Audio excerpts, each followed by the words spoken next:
अब हम सब मिलकर पूज्य महाराज जी का 10 मिनट का सत्संग है वो श्रवण करेंगे।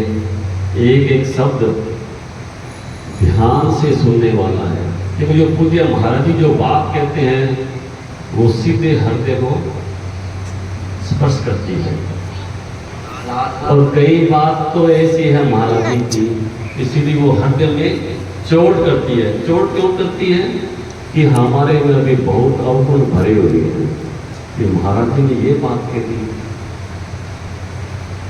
और अगर हम अपने जीवन में महाराज जी का प्रवचन उतार लें, यानी श्रवण करके मनन करके और उसको जीवन में धारण कर लें, तो निश्चित रूप से ये जीवन अपना परिवर्तित हो जाएगा। निश्चित रूप से भक्ति के जैसे दो अंग हैं। एक तो बाह्य अंग, ठीक है, अपने धूपबत्ती कर ली, आरती कर ली, मंदिर जाए, जल चढ़ाए, बहुत बढ़िया, सभी को करना चाहिए और हम कर भी रहे हैं, करते भी आ रहे हैं।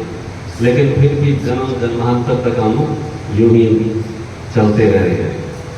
लेकिन जो महाराज जी का प्रवचन अगर हम जीवन में उतार लें तो बाह्य भक्ति के साथ साथ जो हमारी आंतरिक जो स्थिति है जीवन की, हृदय की, वो भी निश्चित रूप से परिवर्तित हो जाए। बोलिए श्री राधा वल्लभ लाल की जय।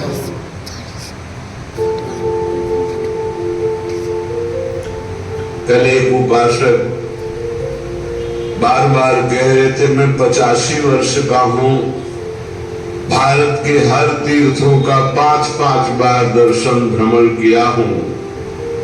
अब मेरा अगला जन्म होगा कि नहीं, मैं नहीं चाहता मेरा अगला जन्म हो, तो आप हमें प्रमाणित कीजिए कि मेरा अगला जन्म होगा कि नहीं। उनका प्रमाणित नहीं कर सकते, क्योंकि आपके पास कोई पावर ऐसा नहीं जिससे हम प्रमाणित कर सके। ये जितने तीर्थ यात्रा में एक भक्त का अपराध कर दो 1 मिनट में नष्ट हो जाएगी। भक्तन निंदात बुरी भूल करे जिन कोय के सुकृत बहु जन्म के क्षण में दारे खोए। तो बोले रो पड़े और कहा मेरा जन्म न हो ऐसा उपाय है आपके पास? क्योंकि अब मैं 85 वर्ष का हूं। हाँ है। पहली बात ये अभिमान छोड़ो कि आपने भारत के तीर्थों का भ्रमण करके बड़ा पुण्य कमाया। ये जो गान कर रहे हो बिल्कुल तुम्हारे पास पुण्य एकत्रित नहीं हो रहे, सब नष्ट होते जा रहे हैं। और दूसरी बात, राधा राधा राधा आज से रटना शुरू करो। ये गारंटी हम वृंदावन में बैठ के अभी ले रहे, अभी की। अगर अभी प्राण निकल गए तो भगवत प्राप्ति हो जाएगी। क्यों? पुत्र के बहाने से नारायण निकला तो परम पद मिल गया। जानबूझकर राधा बोलोगे प्राण निकल जाएंगे तो श्री जी नहीं मिलेंगी, पक्का। नाम सुमिरन करते हुए प्राण छूट जाए, निश्चित भगवत प्राप्ति है। गर्जना है शास्त्रों में इस बात की। तो उन्होंने कहा नाम जब तो हमसे नहीं होगा तो उनका फिर तैयारी कर लो अगले जन्म की। बात बनाना आता है, नाम जब करना नहीं आता है। बार बार बोल रहे हो मैं तीर्थों का 5-5 बार भ्रमण किए, इतना अहंकार है तो रह क्या गया तुम्हारे पास? नाम जपने की रुचि तक नहीं आई तो तीर्थों ने पवित्रता क्या की तुम्हारे हृदय में? क्या की साधनों ने पवित्रता? पवित्र हृदय का परिचय होता है भगवान नाम में प्रीति हो जाना। तो सब धर्म कर्म जर जाओ, जान राम पद पंकज भाओ। भगवान के चरणों में भाव नहीं जुड़ा तो आग लगे ऐसे धर्म कर्म में। प्यारी जो सुख के साधन समझ करके हमने किया और फल उनका दुख मिला। तस्मात् शास्त्रम प्रमाणम ते कार्य कार्यो व्यवस्थित। कार्य और अकार्य की व्यवस्था शास्त्र के अनुसार की गई है। शास्त्र क्या कहता है ये गुरुजनों के चरणों में बैठकर सीखा जाता है, मनमानी आचरणों से नहीं। आपने गुरु बनाया तुम उनका आज तक नहीं, तो सब का सब पूरा हिसाब है। बिना गुरुदेव का आश्रय लिए कोई आवागमन चक्र से मुक्त हो सकता है? चाहे भगवान शंकर जैसा ज्ञानी हो, ब्रह्मा जैसा चतुर्विवेकी हो, चाहे शिव विरंच सम होई, गुरु बिन घोलित तरह न कोई। गुरुदेव के चरणों का आश्रय लिए बिना अविद्या पर विजय प्राप्त करना असंभव है। गुरुदेव की कृपा भी नहीं, दृष्टि मात्र ही देहाभिमान का नाश कर देती है। ये सच्ची तुमसे हाथ जोड़ के कह रहे, प्रभु के नाम, प्रभु की लीला कथा श्रवण, प्रभु की सेवा के सिवा इधर उधर मत मन लगाना, नहीं तो जीवन बर्बाद हो जाएगा। ये सब केवल नाटक है भैया। पर्दे के बाहर कुछ है, पर्दे के भीतर कुछ है। नहीं नहीं, बिल्कुल नहीं। हम आपसे सत्य कहते हैं, खूब बड़े बड़े महापुरुषों का संग किए, कभी इतनी नौटंकी नहीं देखी महापुरुषों, कोई नाटक नहीं देखा। सत्य बात है। श्रवणम कीर्तनम ध्यानम हरेर अद्भुत कर्मणा, अद्भुत कर्म करने वाले भगवान श्री हरि का नाम जप करो, उन्हीं के गुण कीर्तन सुनो, उन्हीं का मंगल। बोले हम धर्म ट्रांसफर कर रहे हैं, हमारे धर्म से पता नहीं कहां का भोजन खा लिया कि बुद्धि भ्रष्ट हो गई, गर्दन कटा ले अपने धर्म में, उसे धर्मात्मा कहते हैं। बोले हमारे को सुख नहीं मिला इसलिए हम वहां कुछ किलो चावल मिल गए, कुछ रुपया मिल गए, कुछ पैसा मिल गए, और तुम बोलने लगे कि हम अमुक धर्मावलंबी हो गए, हम अपनी सनातन पद्धति को छोड़ दिया। कभी जिंदगी में ऐसे नहीं, गर्दन कटवा दे, धर्म का स्वरूप समझो, तब भगवान प्रसन्न होते हैं। अपने धर्म के लिए सर्वस्व, क्या जानते हो हमारे सनातन धर्म को? हमारा सनातन धर्म आकाश की तरह है, हमारा सनातन धर्म वायु की तरह है जो सबका पोषण करता है। हमारा सनातन धर्म पृथ्वी की तरह है, चाहे जितना अपमान करो तुम्हारा मंगल ही करेगा। क्या जानते हैं सनातन? केवल वासनाओं को जाना, इधर उधर धनंते घूम रहे हो। सत्संग का जो श्रवण करते हैं उनको कभी इन बातों पर बाहरी विश्वास नहीं करना चाहिए। एक और पद्धति चली है, पीछे से चली आ रही। बोले अंबाजी को बलि दे रहे हैं, वो बेचारा पशु कुछ जानता नहीं, उसको फंसा दिया, गर्दन काट दिया, नरक भोगोगे, नरक नरक भोगोगे, पक्का कह रहे हैं, पक्का नरक भोगोगे। अंबाजी का सही नाम क्या है जानते हो? जगदम्बा।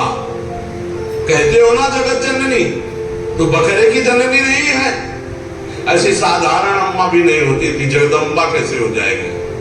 मूर्खो, अपने हाथ से काटा था अंबाजी ने जब जड़ भरत जी की बलि देने जा रहे थे ना, तो स्वयं भद्रकाली प्रकट होकर अपने समस्त उपासना करने वालों के गले काटे थी। ये बात ध्यान रखना, किसी जीव की हिंसा जगदम्बा को पसंद नहीं है। ये कैसी आज की भावनाएं चली हुई है। जगदम्बा या देवी सर्वभूतेषु शक्ति रूपेण संस्थिता, वो देवी है, वो अम्बा है। कैसे बुद्धि भ्रष्ट हो रही लोगों, बचो ऐसे लोगों से। प्रसाद में अभक्ष पदार्थ देते हैं कि अम्बा जी का प्रसाद है, अम्बा जी का एक बार प्रसाद पा ले तो बुद्धि शुद्ध हो जाए और मोक्ष पद का अवलंबन करे। ये बताए आज है अक्षय तृतीया, आज भगवान को चंदन अर्पित किया जाता है। प्रियालाल को आज चंदन चर्चित किया जाता है। अक्षय तृतीया को वो सबसे बड़ी शीतलता प्रदान करने वाली होती भजन वृत्ति। हमारी को आंतरिक बात है कि खूब आज भजन करो, उसका दान करो, तो उसका कई गुना फल का आपको लाभ मिलेगा। पूरे विश्व को दान करो, जितना भजन करो उसके बाद तो हे प्रभु पूरे विश्व स्वरूप में आप हो, आप कोई भजन देते सबका मंगल हो, सब निरोग हो, सब सुखी हो, वो जाएगा कई गुना बढ़ करके पूरे विश्व का सुख लेके आपके पास आएगा। इसलिए भगवत प्राप्ति होती है उन संतों को जो अपने लिए भजन न करके जगत के लिए भजन करते हैं। पर इसके लिए हिम्मत चाहिए। बोले सुबह से उपवास के भजन हम कर रहे हैं, हम पूरे संसार को भजन दे दें, तो जब आप पूरे संसार को देंगे तो पूरे संसार का सुकृत आपके पास लौट करके आएगा, तो आप बहुत बड़े सुकृतवान, बहुत बड़े कृपा पात्र हो जाएंगे। पस्मरन्ता स्मारयन्तश्च मिथौघौघहरं हरिं भक्त्या संजातया भक्त्या विभक्त्युत्पुल कांतनु, जो खुद भगवान का स्मरण करता है और दूसरों को स्मरण कराता है। अपने लोगों की तो पद्धति पहले ही बोले राधे राधे राधे राधे राधा राधा, तो हम जब बात करें तो पहले नाम उच्चारण, स्मरंता स्मारयन्तश्च, स्वयं स्मरण करें और दूसरों को स्मरण करावे तो प्रभु राशि राशि पापों का नाश कर देते हैं। ये पाप तो दुख देते हैं। इस प्रकार साधन भक्ति का अनुष्ठान करते करते शरीर पुलकित हो जाता है, पवित्र। तो क्वचित् रुदत्यं च्युत चिंतया क्वचित् हसन्ति नन्दन्ति वदन्त लौकिकाः, नृत्यन्ति गायन्ति अनुशीलयन्त्यजं, भवन्ति तूष्णीं परमेत्य निर्वृताः। जो दूसरों को भी भगवत स्मरण कराता है, खुद भगवत स्मरण करता है। अब एक ने कटाक्ष किया इस बात पर कि आप एक जगह बोलते हैं अपने भक्ति को छिपा के रखिए, एक जगह कहते दूसरों को भी नाम स्मरण कराइए, खुद स्मरण कीजिए, तो आपकी दोनों बातों का मिलान नहीं बनता। तो इसका मतलब क्या है?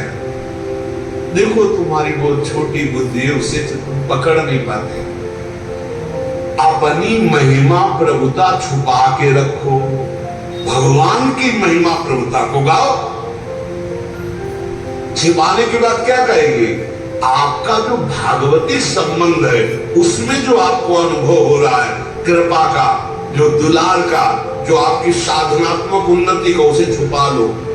लेकिन भगवान की महिमा स्वयं गाओ, दूसरों को गाओ, भगवान नाम स्वयं जपो, दूसरों को जपा। ये अज्ञान के कारण तारतम्य को नहीं बैठा पाते। अच्छा है पूछ लो, जिससे तुम्हारा संशय चला जाए।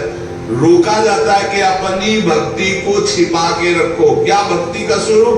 जो आपको दिव्य अनुभव हो रहे हैं उनको मत बोलो, आप ऐसा साबित मत करो। दूसरे को नाम जप करो, दूसरे को भगवत चर्चा सुनाओ, दूसरे की भागवतिक उन्नति चाहो और भगवान का यश गाओ, तो आपकी आध्यात्मिक उन्नति होगी।